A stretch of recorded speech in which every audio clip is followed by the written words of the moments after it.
Nous lisons Deutéronome chapitre 30. Commençons au verset 1.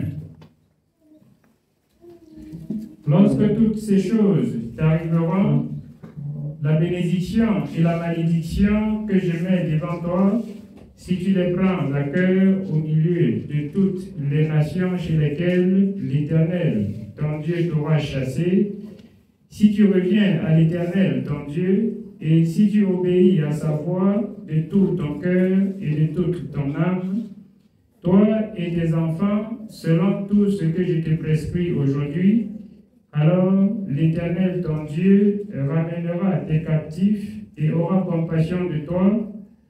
Il te rassemblera encore du milieu de tous les peuples chez lesquels l'Éternel, ton Dieu, t'aura dispersé. Amen. Je voudrais nous faire comprendre ce matin, la bénédiction comme la malédiction vient de l'Éternel. La nature de Dieu, c'est le bien et le mal. Mais Dieu, dans son amour, n'a pas créé l'homme pour maudire l'homme. Dieu n'a pas créé l'homme pour détruire l'homme. Dieu n'a pas créé l'homme pour haïr l'homme. Mais Dieu a créé l'homme pour que l'homme obéisse à sa voix. La malédiction vient quand l'homme se détourne de la voix de l'Éternel. Il dit, si tu te détournes de moi, tu vas trouver Satan en face. Mais si tu viens après moi, tu vas trouver le bonheur. Ainsi, l'Éternel te parle et il te laisse faire le choix de ce que tu veux, afin que s'accomplisse la parole de Dieu dans le livre de Genèse. Dieu a créé l'homme libre. Dieu a créé l'homme libre. C'est pour cette raison qu'il dit, si tu prends à cœur toutes ces bonnes paroles que je te prescris aujourd'hui, si tu gardes toi et tes enfants, tu verras le bonheur. Mais si tu ne gardes pas tes enfants, tu t'attends à quoi? Au malheur. Vous ne voulez pas accepter. C'est ce qui est écrit. Vous n'obéissez pas à la parole de Dieu. Vous n'obéissez pas à Dieu. Vous allez rencontrer le malheur en chemin. Dieu nous a créés pour que nous lui servions de gloire sur la terre. Pour que nous soyons, comme Jésus a dit aux disciples, allez par tout le monde et soyez mes disciples, témoignant ce que j'ai fait. Nous sommes là pour témoigner que la parole de Dieu c'est la vérité. Nous sommes là pour témoigner que les hommes souffrent parce qu'ils ont abandonné Dieu. Les hommes souffrent parce qu'ils n'ont pas écouté la voix de leur Créateur. C'est pour cette raison que nous avons pour mission, partout dans le monde, de témoigner que la parole de Dieu c'est la vérité. C'est pour cette raison que dans Lamentation, n'est-ce pas les mots, c'est le bien vient de l'Éternel, ça veut dire le mal et le bien. Ça ne va pas on te dire regarde ta vie. Tu dis que je ne me repose de rien. Ah oui? C'est que Dieu te repose de quelque chose, si tu ne te reposes de rien. Si tu ne te reposes de rien, c'est que Dieu te repose de quelque chose. Et la chose là,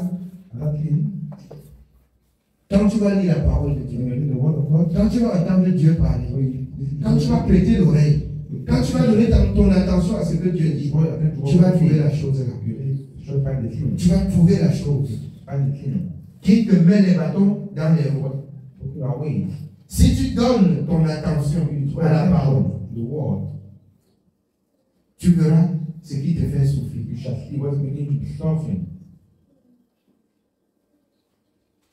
Que chacun se plaigne de ses propres péchés. Si on t'a donné le poison, tu as mangé, c'est que l'Éternel a accepté. C'est lui qui a dit, même si on te donne le poison, elle ne te fera aucun mal. C'est lui qui a dit, qui repoussera tes ennemis. S'il a permis que tes ennemis t'atteignent, c'est que c'est pour un but. C'est qu'il y a quelque chose. Et si tu refuses de comprendre ça, tous les jours de la vie, pour te rapprocher encore du mal, ton sort deviendra plus difficile devant Dieu. Il est Dieu. Et on doit seulement l'écouter et faire comme il dit. On ne le questionne pas. On ne conteste pas avec lui. Il est suprême. On ne conteste pas avec lui. C'est pour cette raison qu'Ésaïe, dans Ésaïe 34, 16, dit consultez et lisez le livre de l'Éternel. Rien ne manque ni ne fait défaut. Avant que tu ne dises que mon mari est ceci, il faut être toi-même ce que Dieu a dit. Avant que tu ne dises que ma femme est ceci, il faut être toi-même ce que Dieu a dit. Et c'est pour cette raison que nous exhortons les jeunes d'aujourd'hui d'apprendre à connaître Dieu et à comprendre Dieu et de laisser Dieu faire le choix de votre vie. Parce que nous choisissons toujours mal. Il dit, nos pensées ne sont pas ses pensées. Toujours dans le livre d'Ésaïe, nos pensées ne sont pas ses pensées et ses pensées ne sont pas nos pensées. Quand Dieu projette à l'avenir te faire ce qui est bien, aujourd'hui tu dis je veux. Et il te laisse et tu prends ce que tu veux. Voilà d'où vient ton malheur. Voilà d'où vient ta souffrance. Et on peut même refuser de comprendre cela. Les mots et les biens, n'est-ce pas, viennent de l'Éternel. À cause de ce que, Romains 1, chapitre 1, à cause de ce que tu as entendu parler de Dieu, et que tu n'as pas laissé ta vie être entraînée par Dieu pour Dieu, et faire la volonté de Dieu, à cause de cela, tout ce que tu touches doit être un problème. Tout ce que tu touches doit causer de préjudice dans ta vie. C'est ce que Dieu choisit qui est bien. À Galatie, l'apôtre Paul dit, marchez par l'esprit et vous n'accomplirez pas des désirs charnels. Que vous apprenez à écouter Dieu, vous faites ce que Dieu a dit. Je vous dis un peu de vérité. Même si le malheur vous approche, comme il dit dans Somme, le malheur atteint souvent le juste, mais l'Éternel en délivre toujours. Alors, même si le malheur approche, l'Éternel va t'éloigner de ce qui est mal. Même si elle t'atteint, elle va te délivrer de ce qui est mal. Vous savez pourquoi vous appelez au secours, pour la délivrance, pour le repos. Souvent, et que cela n'est pas lieu, parce qu'avant d'aller faire cela, Dieu vous a parlé. Avant d'aller faire cela, Dieu vous a parlé. Et vous avez refusé. Et quand ça ne marche pas, vous criez. Non, Ésaïe 59. Non, son oreille n'est pas dure pour entendre, ni sa main courte pour vous sauver. Parce que vous avez obligé Dieu à faire votre volonté. Et il s'oppose maintenant à vous. Il s'oppose maintenant à vous. Vous allez prier, rencontrer les soi-disant grands pasteurs. Vous allez faire des jeûnes. Vous allez appeler même l'assemblée de jeûner pour vous. Il n'y aura pas de suite. Si Dieu a compassion et que vous vous humiliez, que vous vous abaissez, que vous pleurez devant lui, jusqu'à ce que lui-même il enlève la chaîne. Sinon, aucun nom ne peut vous délivrer. Ce sont des barbares, ils sont des OID qui organisent des soirées de délivrance. Et ils n'arrivent pas à se délivrer eux-mêmes. Quelqu'un a la chaîne au pied, il va enlever pour l'autre. C'est ce que la parole de Dieu appelle barbare. Barbarisme. Ils ne savent ni ce qu'ils disent, ni ce qu'ils enseignent. Enseigner le peuple de Dieu à ne plus pécher contre Dieu et ils vont vivre en paix. Tous les troubles de ta vie, que tu accuses ton voisin, que tu accuses ton mari, que tu accuses ta femme, que tu accuses ta famille, c'est toi-même. C'est toi-même. Personne ne doit pleurer. Personne ne doit crier. S'il faut pleurer, il faut pleurer que depuis ta naissance, tu n'as pas obéi à Dieu. Pour demander la faveur de Dieu. Il faut pleurer que depuis ta naissance, tu n'as pas obéi à Dieu. Pour demander sa faveur et commencer à l'obéir. Que toutes ces choses se détachent de toi. Amen. Oui, bien aimé, on continue. Nous continuons au verset 4. Oh. Quand tu serais exilé à l'autre extrémité du ciel, l'Éternel, ton Dieu, te rassemblera de là, et c'est là qu'il t'ira chercher. L'Éternel, ton Dieu, te ramènera dans le pays que possédaient tes pères, et tu le posséderas. Il te fera du bien et te rendra plus nombreux que tes pères. Amen. Il indique ici la terre de Canaan où le peuple d'Israël devait quitter l'Égypte pour séjourner. Dieu avait disposé tout ce qui est bien là. Il a fait cette promesse à Abraham, à Isaac et à Jacob. Et il dit aujourd'hui, si tu écoutes cette parole, si tu gardes, si tu fais ce que je te dis, la terre que j'ai promis là, tu vas rentrer là-bas. Tu auras la paix. Aujourd'hui, Canaan, la paix, le repos là. Ce n'est plus là-bas à Canaan. C'est toi-même. Si tu obéis, la souffrance te quitte.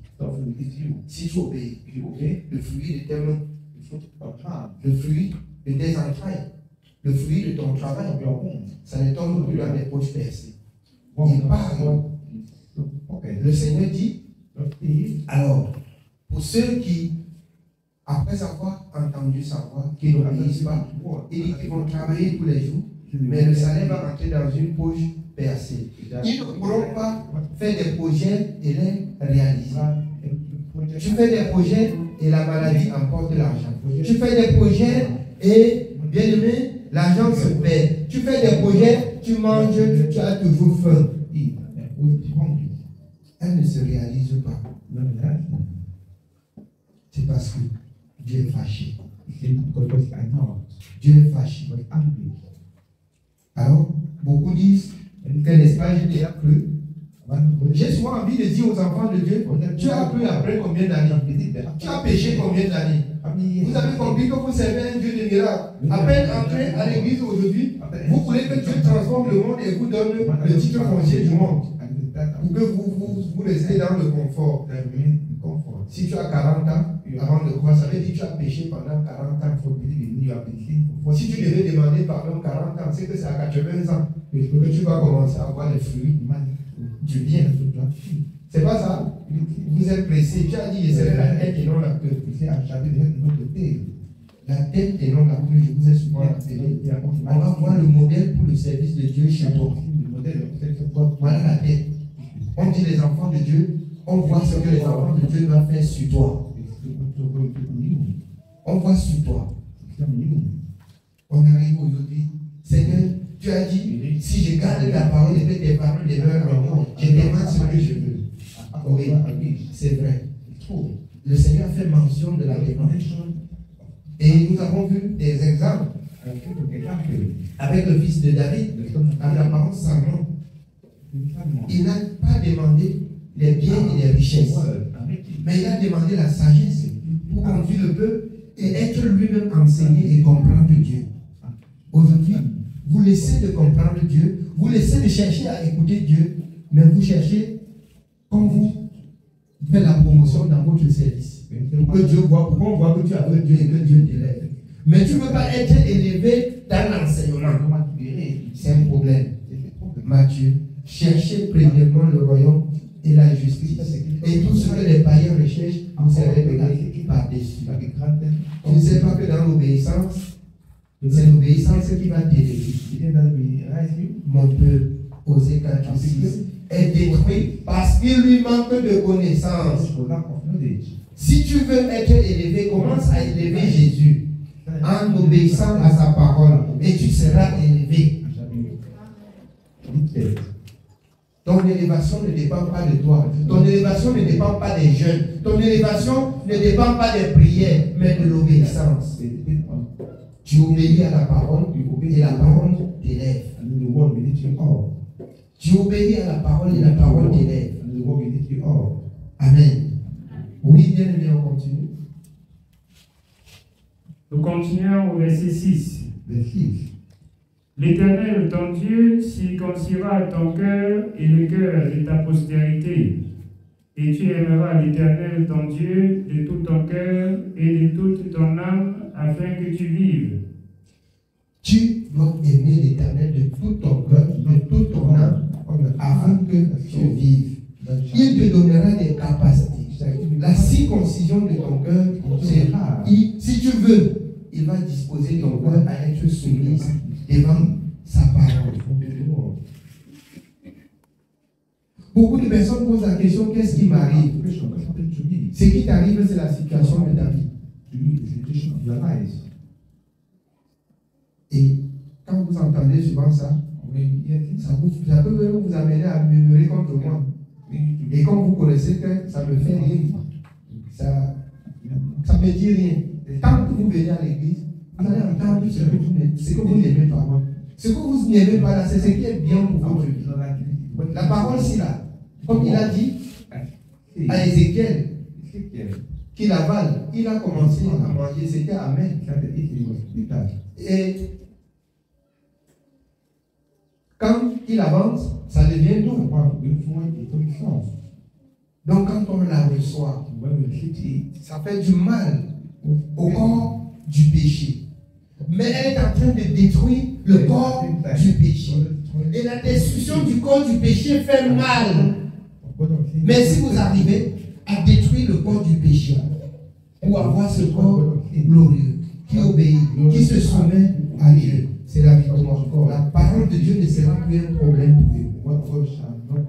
La parole de Dieu ne sera plus un problème pour vous. Vous n'allez plus, après avoir écouté la parole, comme certains de vos bien-aimés, dire que je porte des paroles qui sont dures. Si Dieu m'avait permis d'augmenter quelque chose là-dedans, c'est que c'est piquant. Ça va être plus dur pour que l'homme apprenne à s'abstenir, à se soumettre, à obéir à son Dieu. Si Dieu avait permis qu'on augmente quelque chose, grâce soit rendue dans Apocalypse, dans Deutéronome, le Seigneur nous permet qu'on augmente ni qu'on ne retranche. Sinon, je devais tisser un fouet en piquant pour vous fouetter avec. Si Dieu devait dire que quand quelqu'un l'a entendu et il ne fait pas, il faut qu'on fait comme on fait à l'école, on le balance, on le fouette normalement. C'est là. C'est ce que je devais augmenter. Amen. Nous sommes appelés à nous soumettre et à obéir à notre Créateur. Sans condition, sans s'opposer. On ne s'oppose pas à ce que Dieu a dit. On ne s'oppose pas à ce que Dieu a dit.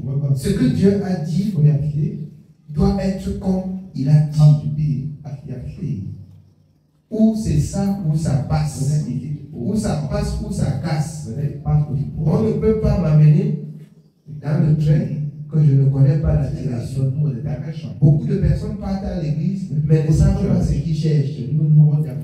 Vous partez à l'église pour la vie éternelle. Ce n'est pas pour la bénédiction dans votre travail. Parce que la bénédiction dans votre travail n'est rien d'autre que l'obéissance à la parole de Dieu. Vous oubliez qu'en obéissant à la parole, Dieu a dit, il ramène tout à la normale dans vos vies. Dieu ne vous appelle pas pour vous donner des belles voitures et des belles maisons. Mais il vous appelle pour vous donner la vie éternelle. Par-dessus de la vie éternelle, Dieu vous donne tout ce qui est nécessaire pour votre vie sur la terre. Si vous avez compris comme ça, si les hommes ont compris comme ça, les hommes ne devraient plus compliquer leur vie pour entrer dans la sorcellerie pour avoir la promotion. Si les hommes avaient compris ainsi, on ne devait plus passer le temps chez les marabouts pour chercher des écorces et des ceci pour la promotion. On ne devait plus. On devait plutôt se soumettre à Dieu et laisser la volonté de Dieu s'accomplir dans sa vie. Amen. Oui, bien. Nous continuons au verset 7.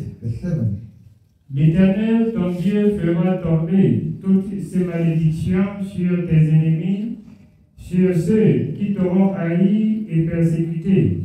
Alors, la malédiction ne serait pas ton partage.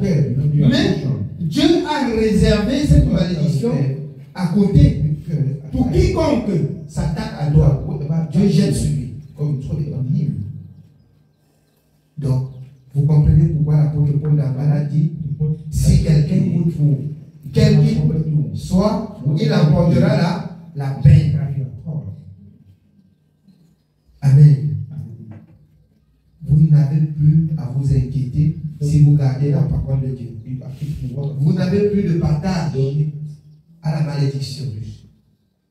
Mais vous avez de partage la bénédiction de l'Éternel selon sa promesse. Amen. Oui, bien-aimé.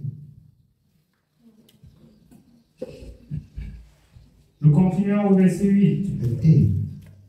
Et toi, tu reviendras à l'Éternel, tu obéiras à sa voix et tu mettras en pratique tous ces commandements que je te prescris aujourd'hui. L'Éternel, ton Dieu, te comblera de biens en faisant prospérer tout le travail de tes mains. Amen. On continue au fur et à mesure. Toi, ton rôle, c'est de mettre en pratique la parole de Dieu. Et tu n'attendras que de Dieu la bénédiction de l'Éternel. Ton rôle, c'est de la mettre en pratique.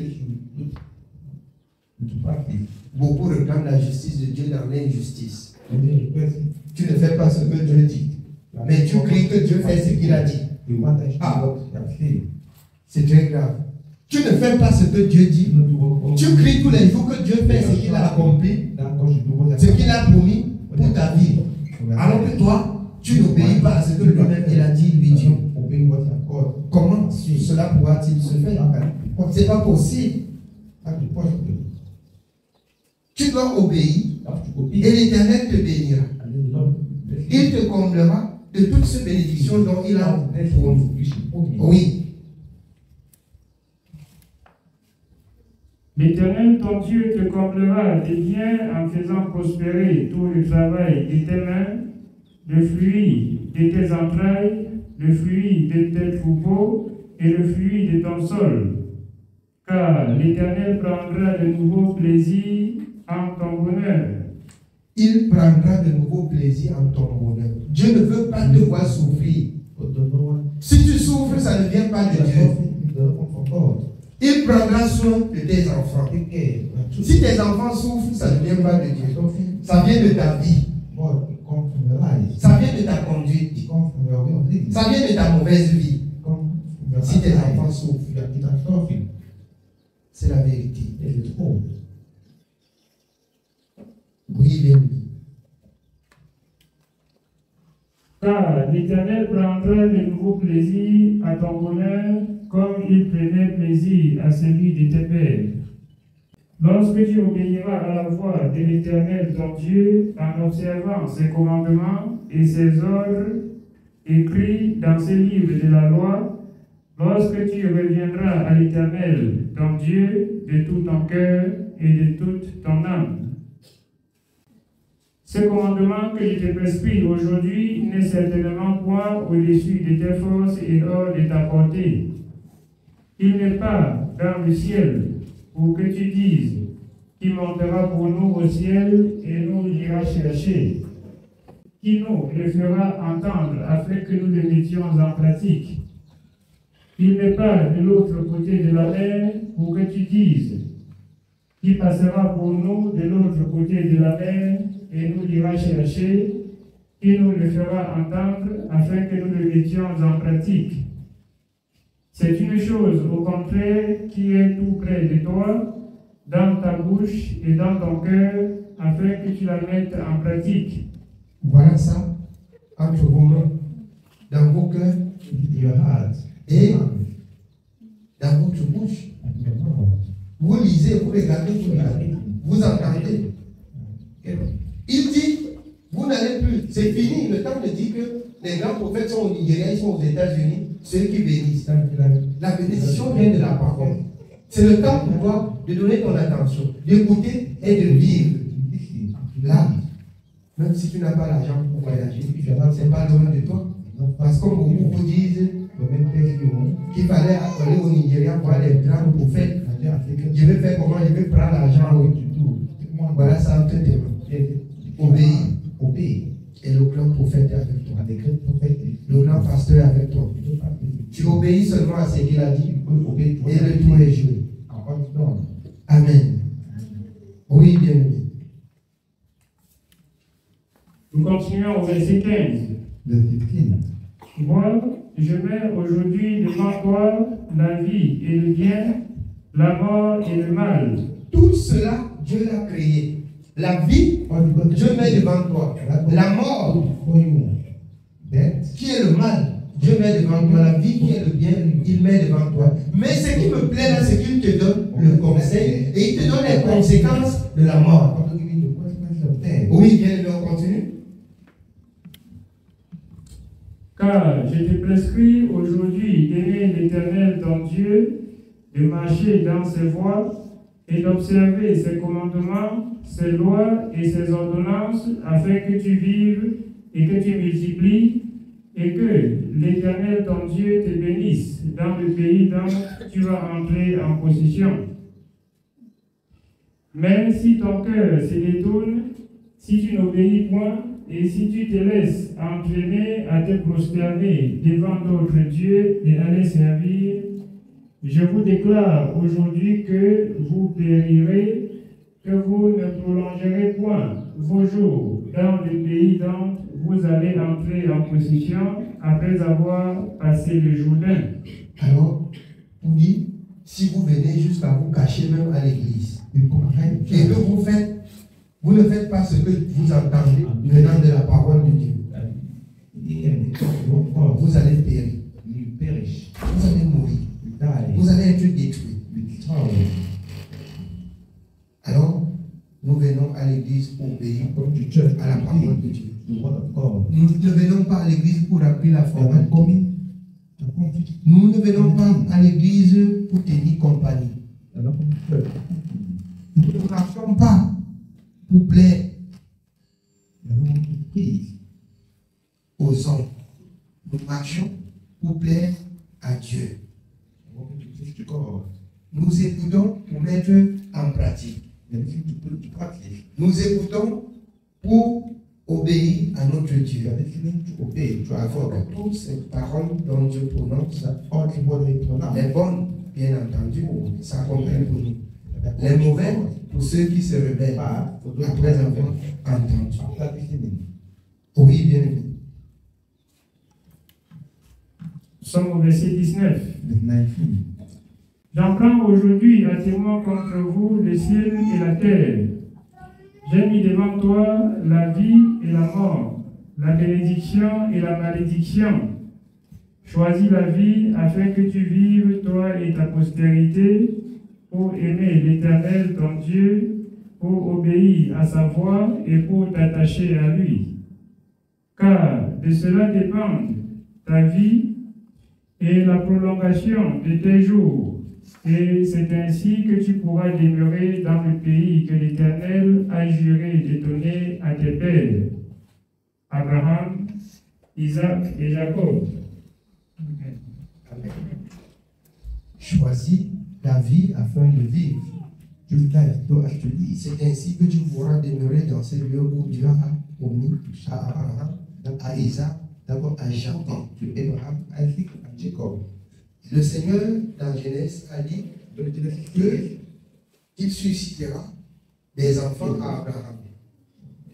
Nous qui avons cru, nous sommes issus de la postérité d'Abraham. Si nous obéissons, comme les autres ont dit à Jésus, qu'Abraham c'est leur père. Mais ils cherchaient des voies et moyens pour crucifier Jésus. Jésus dit, si vous connaissez Abraham, vous ne deviez pas me combattre. Vous ne devez pas chercher à me faire du mal. Donc, pour dire en conclusion, si tu es un enfant de Dieu et tu combats un enfant de Dieu, c'est que tu ne connais pas Dieu. Si tu connais Dieu, Exode 14, même si on te combat, tu restes tranquille et Dieu te défend. Vous garderez le silence et l'Éternel combattra pour vous. Jean 3,16, car Dieu a tant aimé le monde qu'il a donné son Fils unique Jésus-Christ, afin que quiconque croit en lui ne périsse point, mais qu'il ait la vie éternelle. Jésus résume ce que c'est que la vie éternelle. C'est que vous connaissez celui que Dieu a envoyé. Et que vous recevez les paroles que Dieu lui a confiées de vous transmettre. C'est pour cette raison que dans Jean 14, 15, il dit, si quelqu'un m'aime, il gardera ma parole. Il gardera ma parole. Et j'aime Dieu. L'amour que j'ai pour Dieu, Dieu connaît. Mais au niveau où il faut mettre la parole de Dieu en pratique, l'amour là, on ne trouve plus ça dans ton cœur. On ne trouve plus. Dieu connaît. Quand tu apprends à mettre cette parole, qui dans le livre des Corinthiens dit, la charité, elle supporte tout. Elle ne fait rien de malhonnête. Elle ne fait rien pour... Mais est-ce que tu aimes déjà, tu arrives déjà à le mettre en pratique? C'est là où tu peux dire que tu défends la parole de Dieu. Il y a des enfants de Dieu ici qui s'appellent enfants de Dieu, mais pour connaître sa folie, il faut piétiner son petit orteil avant que tu vas savoir que on parle d'enfants de Dieu et enfants de Dieu. Il y a ceux-là qui s'appellent enfants de Dieu de nom seulement. Son petit orteil là, tu piétines avant de voir son côté animal. Même si tu n'as pas fait exprès. Il va verser l'eau là sur toi avant de dire que Dieu nous pardonne. Mais ce n'est pas ce que Dieu nous recommande. Pour ceux qui ont connu le moment difficile qui a traversé sur l'église, Dieu nous a donné d'adopter une conduite